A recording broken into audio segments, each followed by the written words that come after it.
এখানে সম্প্রদায় সমিতির চেষ্টা নেই, এখানে সম্প্রদায় সম্প্রীতি সবসময় আছে।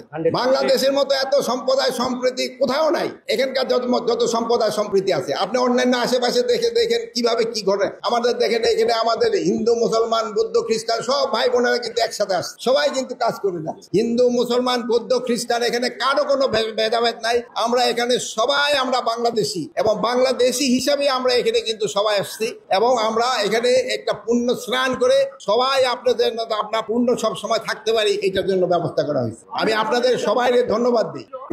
এটার ক্ষেত্রে আপনাদের মনে হয় ডিসি সাহেব গতকালই ঘোষণা করছেন পর্যটন মন্ত্রণালয়ের সাথে আলাপ করে এটারে পর্যটন কেন্দ্র কিভাবে করা যায় এটা। বাট এটা কিন্তু পর্যটনের থেকে ইম্পর্টেন্স কিন্তু এটা একটা পূর্ণভূ, এটা কিন্তু পূর্ণতা হলো বেশি, পর্যটন কিন্তু বেশি না। এটা হলো ধর্মীয়, এটা হলো বেশি। এটা এখানকার পর্যটনে আসতে কিন্তু অনেক সময় ধর্মীয় ভাব গম্ভীর যেন নষ্ট না হয় এটার দিকে আপনাদের খেয়াল রাখতে হবে। এটা ধর্মের জিনিসটা হলো সবচেয়ে বড়। এটা কিন্তু আমাদের জেলা প্রশাসনের থেকে আলোচনা করা হয়েছে এবং এটা ভবিষ্যতে যেন আরো ভালোভাবে হয় এটার জন্য সবসময় আমাদের চেষ্টা থাকবে। আমরা সবসময় এই নদীর পানিটাও যেন সবসময় ভালো থাকে, এই জন্য দেখেন এখানে নদীর পানিটার প্রয়োজনীয়তা কিন্তু সবচেয়ে বেশি। তা আমি আপনাদের আবার অনুরোধ করব, যেহেতু আজকে রাত 2টা পর্যন্ত সময় আছে, আপনারা সবাই সাইড বাই সাইড যাবেন। প্লাস আপনাদের প্রশাসন থেকে কিন্তু আপনাদের এখানে খাওয়া দাওয়ারও ব্যবস্থা করা হয়েছে। আমাদের যে অ্যাডমিনিস্ট্রেশনে যারা জড়িত ছিল তারা কিন্তু এবার খুবই ভালোভাবে কাজ করছেন এবং ভালোভাবে কিন্তু এবার যে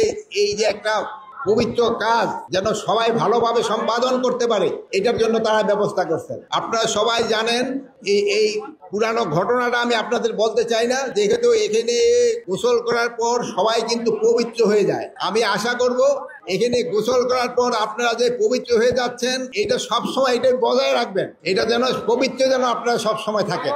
আরেকটা হলো আপনারা এখানকার প্রশাসনে যারা জড়িত ছিল তাদের আপনারা একটু ধন্যবাদ দিবেন, তারা কিন্তু এবার খুব ভালোভাবে অ্যারেঞ্জ করছে। আর একটা জিনিস হলো, একটা ভালো খবর হলো যে এবার নদীর পানিটাও কিন্তু সবচেয়ে ভালো ছিল, অন্যান্য বারের তুলনায় এবার নদীর পানিটাও কিন্তু ভালো ছিল এবং এবার পুণ্যার্থীও কিন্তু সংখ্যা অন্যান্য বারের থেকে অনেক বেশি।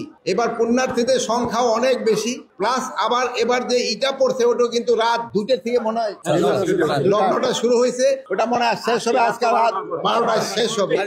এই সময় যে আপনারা সবাই খুব ধৈর্য ধরে আপনারা সবাই এই পুণ্য স্নানটা করে নেবেন, সবাই ধৈর্য ধরে করবেন এবং আমাদের সব ব্যবস্থা আছে এখানে। কোস্টগার্ড, পুলিশের যে নৌ পুলিশ, সেনাবাহিনী, আমার অন্যান্য আইন শৃঙ্খলা বাহিনী, আনসার, ম্যাজিস্ট্রেট সবাই কিন্তু এখানে আছে। আপনাদের সবাই কিন্তু আসছে আপনাদের সেবা দেওয়ার জন্য এবং স্বাস্থ্য সেবার জন্য এখানে সিভিল সার্জনও আছে।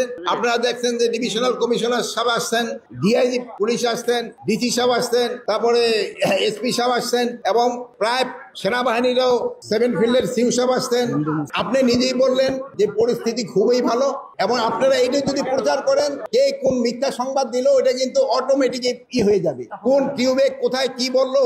অনেকে আছে যে মিথ্যা সংবাদ দিলে হয়তো লোকজনে বেশি হবে, সে পয়সাটা বেশি পাবে, এই জন্য কিন্তু অনেক কাজ করে। বিদেশি মিডিয়াও হয়তো আমাদের দেশে যাদের সাথে সম্পর্ক ভালো তারাও অনেক সময় চায় যে একটা মিথ্যা সংবাদ দিতে, বাট আপনারা সত্যি সংবাদ দিয়ে তাদের এটা আপনারা কাউন্টার করবেন এবং তাদের সেই সময় তাদের মুখে চুনকালি পড়বে। আর আমি আশা করব আপনারা সত্যি সংবাদ দেন। আমি আশা করব আমাদের যদি কোনো ভুল থাকে আপনারা বলেন, আমার কোনো আপত্তি নেই, কিন্তু কোনো মিথ্যা সংবাদ দিবেন না। অন্যরা যেরকম দেয় এই জন্য কিন্তু আপনারাই বলতেছেন যে অন্যরা মিথ্যা সংবাদ দিচ্ছে, আপনারা সত্যি সংবাদ দিবেন, এই জন্য আপনাদের আমি ধন্যবাদ জানাচ্ছি।